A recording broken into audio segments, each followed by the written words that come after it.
It's take two with Therese, and I've got a background to share two ways.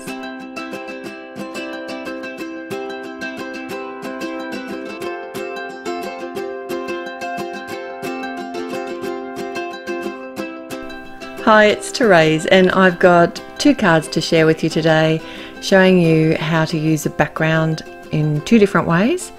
I have the watercolor dots set, and I am stamping it out with some embossing ink, and I am using my Misty because it is such a big stamp. And I've got some Bristol smooth cardstock, and I have prepped my cardstock with the powder tool before. And just to make sure that I get a good impression, I actually like to run my fingers over the back of the stamp if it does happen to get picked up by the lid of the Misty, and I find that really helps me to get a great impression. I've got some white embossing powder, and then I'm just going to hit this with my heat tool, and I'm doing this to both of my panels, and they're both cut bigger than what I need because that just gives me a little bit of space to move when I start putting my card together. So this is part of my Take Two series with Therese, and this was actually a suggestion that was given to me by Anita. Thank you very much.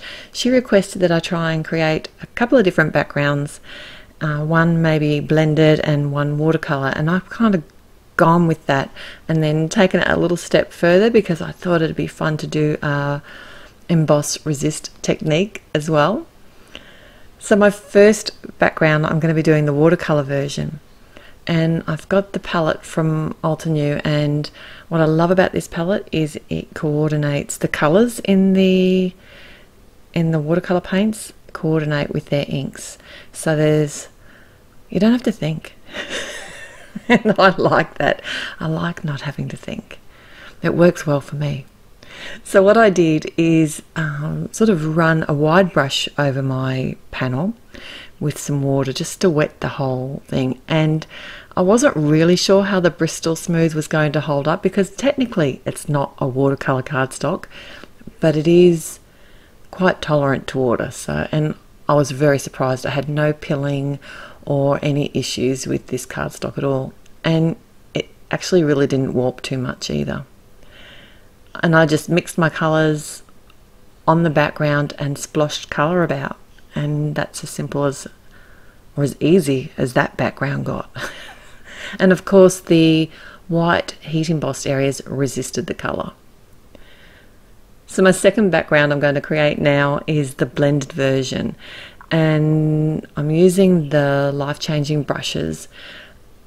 And the best thing about these for me is I'm not ending up with any of those lines or the harshness. I found with the sponges I really had to add a lot of color for me to actually blend the color, although it is easier to blend on the Bristol Smooth than it is on a normal cardstock. And I did sort of an ombre effect on this one, and then I just cleaned my brush on a dirty old piece of paper towel. And I did throw this paper towel out. I know, I've had it for a while. And I did throw this out after this experience with my card making. So for my watercolor version of card, I decided to use the Hug Me stamp set. I haven't had this little fox out for a while, and he's such a cutie. And I did some alcohol marker coloring with the artist markers, and this is actually the 110-pound cardstock, and generally speaking I don't have the best results with this cardstock and the alcohol markers, but today it seemed to work really well. And I didn't overblend, I didn't add too much color, because my problem with the heavier cardstock is I think as it seeps into the paper so much I've had some issues with it bleeding, but today not a problem at all. And I've only roughly stamped my image initially because I am going to restamp it with the Misty after. And that just meant that I could get the Hug Me word a nice sort of bold black. I'll be able to stamp it a few colors, a few times. So you can see the colours that I've used today. I've just kept the lids off to the side, but you'll also be able to find a full list of the supplies that I've used and colours that I've used at the blog, and that'll be linked in the description below.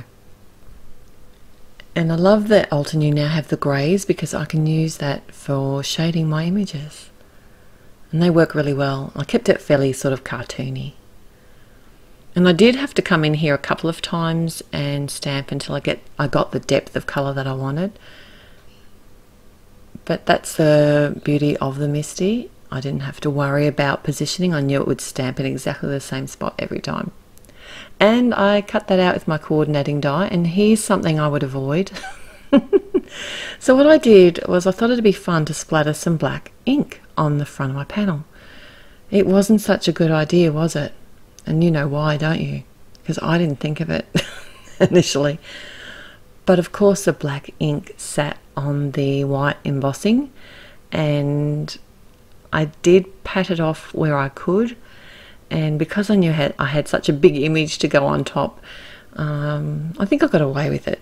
And it covered most of the splotches, and the ones that weren't covered, that did annoy me, I used some of the Altenew enamel dots, and I actually used the enamel hearts for this. I thought it went really well with this image, and I'm glad that I was able to keep the black splatters in the background, because I think they did. I thought they looked really good. It's just a shame that they were smudging.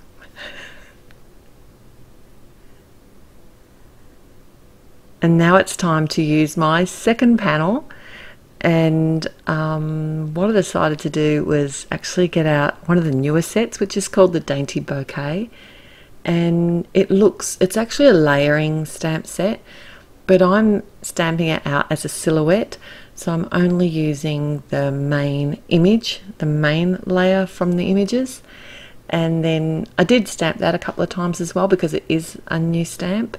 And then I just cut it out with a coordinating die.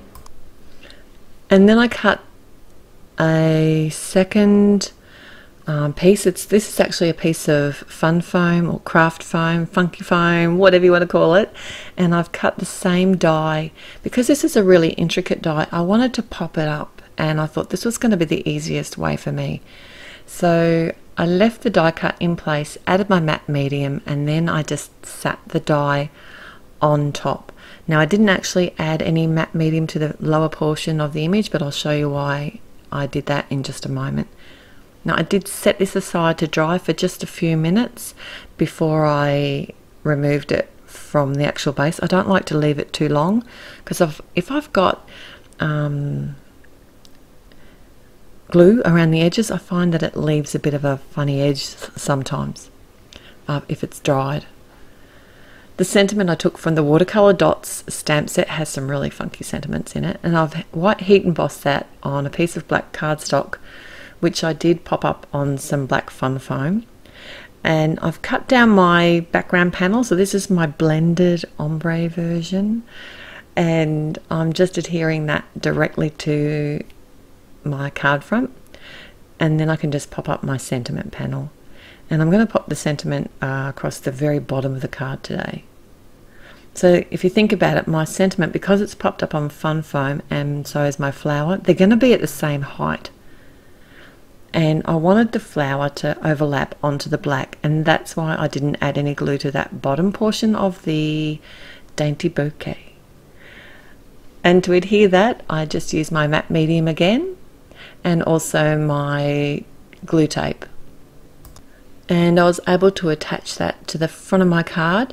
I did have to snip off the little bit of branch that was sitting over the edge, but other than that it fitted perfectly. And I really like how this stamped out with the silhouette version. It'd be nice for a background, I think, like this as well.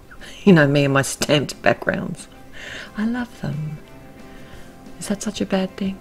I think not. And of course I had to add some enamel dots to this card as well. So don't forget to like this video if you like it, and subscribe to the channel. It's been awesome having you here today. Till next time, bye.